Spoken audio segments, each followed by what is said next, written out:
Looking back at 2013, it was a weird time. Anyways, let's talk about zombies.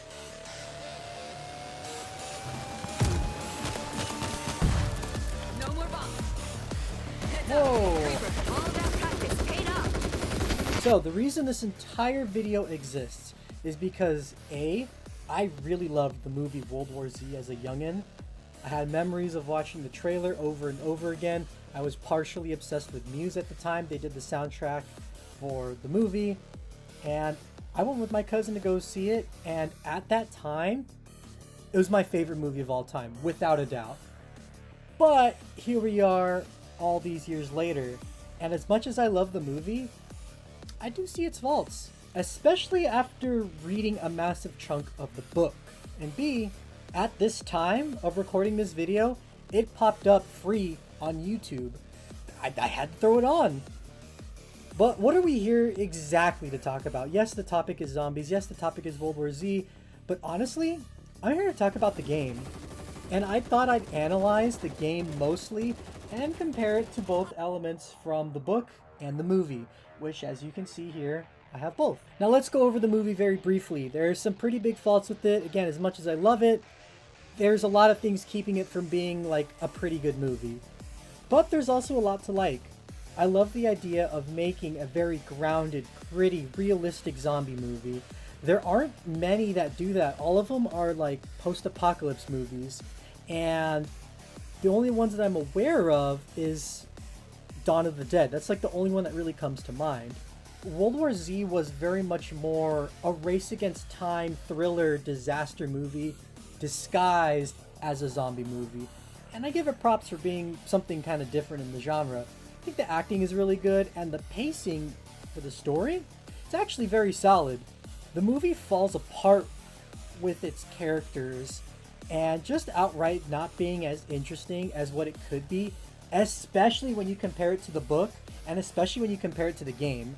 Like, especially all the big action sequences that happened in the movie, that's not the main focus of it. There is more they could have done with it. With all that happens in the book, the literal war aspect from World War Z was what was missing. And for majority of the movie, our character's kind of running away from everything. Now let's dive into the meat and potatoes of this video, which is the game itself as a whole. There are two World War Z games, which can tell you all you need to know about how popular the franchise was at the time. There was an iOS game, which I never played. I think it costed $7 at the time. Never got to play it. Watched a little bit of it to get context for the video. It's whatever. But we're talking about the PC third-person shooter developed by Saber Interactive. This game is friggin' cool. It heavily borrows from the movie in its aesthetic, but it definitely bridges the gap between the book and the movie. There are references to the Battle of Yonkers, which I'm pretty sure is happening at the same time our characters in the first chapter are trying to escape. Gassing the city in Russia is present in the game. It's mentioned in the book. Overall, there is a global aspect, a war aspect to the video game. Now, the game itself is very, very fun. The guns feel solid and have weight. The bullets as they slice through all the zombies is really, really good. You have one primary, one secondary, and a special heavy weapon that can consist of a rocket launcher, a multi-rocket launcher, a Barrett 50 cal with explosive ammunition, an M249 saw, and, well, a saw. The game was a little bit blasted for almost being a Left 4 Dead clone. It's pretty obvious any 4-player cooperative zombie shooter is destined to be compared to Left 4 Dead, but I think World War Z has such a good amount of positives that it kind of is able to stand by itself in its own right. I feel like I can play both games side by side and have, well, albeit very similar, but a different experience with both. I think the gameplay mechanic of defending key spots and setting up defenses, sort of like a tower defense game, is pretty neat. You have power-ups around the map when it tells you it's time to defend, you'll have power-ups like an M2 Browning 50 cal, you'll have an auto turret, you'll have barbed wire, and you have to kind of set it up to what you think is best.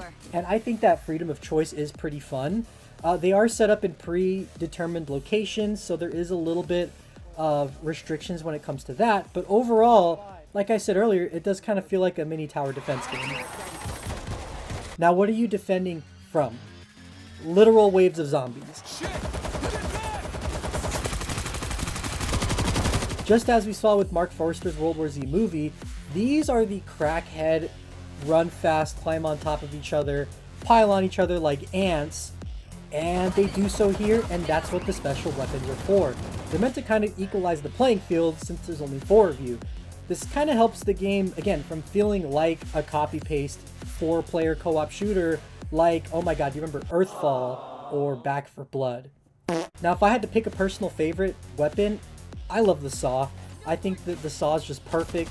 You do have time to set it up, but you can also run and gun with it if you're not ADSing, which I think can be helpful even when you're not defending. My favorite defense kit?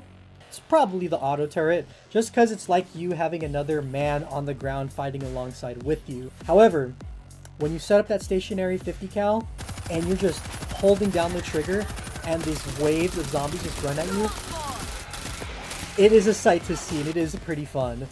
The battles in this game are very dynamic and honestly super intense. The zombies, just like in the movie, pile up on each other to try and get to you.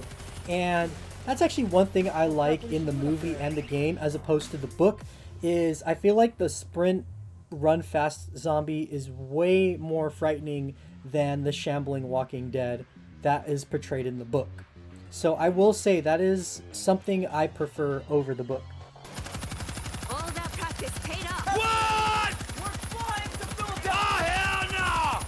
Now there's a lot of missions in the game, and with all these missions you do have a separate set of characters for the missions.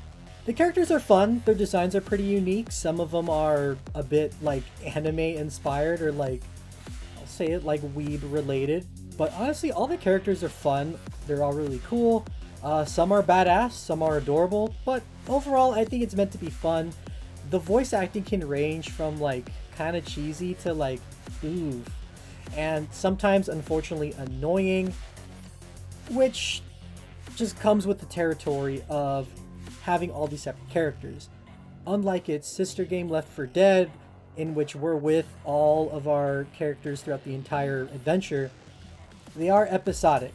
You know, we only see them for a little bit before we move on to the next mission, and this has their own set of characters with their own personality traits, and there's never enough time to really dive into it, but then again, you're not really into it for the characters. There's a fun stealth mechanic in the game as well. When you use a suppressed weapon to kill a Zeke, it might cause the others to wake up, but you don't get swarmed. There's bits of quiet time in between you walking through the city. On the opposite end though, if you're just kind of running and gunning through the city with your unsuppressed weapon, you're just going to face a lot more resistance. I think it's kind of a fun little kind of stealth mechanic. It's definitely something that higher skill players use in the higher difficulties, using suppressed weapons, because it does make the experience easier.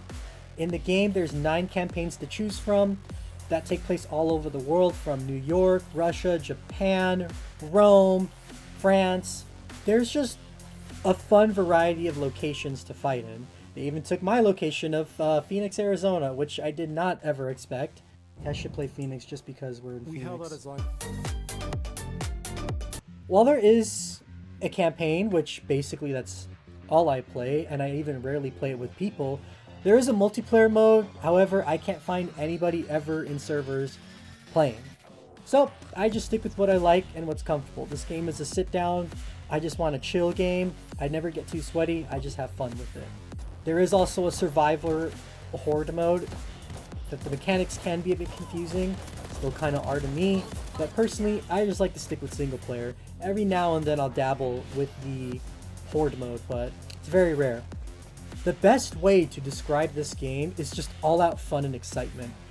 It's just a super chill, laid-back game that you and 3 other buddies can pick up and just have a good amount of fun in. It's more than a Left 4 Dead clone for me. Again, I feel like I can play the two side by side and have different experiences.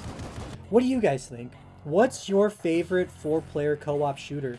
Let me know what you guys think. And as always, please make sure to like and subscribe. It really helps me a lot. Like really, it does. Especially since at the time I'm recording this video, I'm at 99 subs. Help. Oh.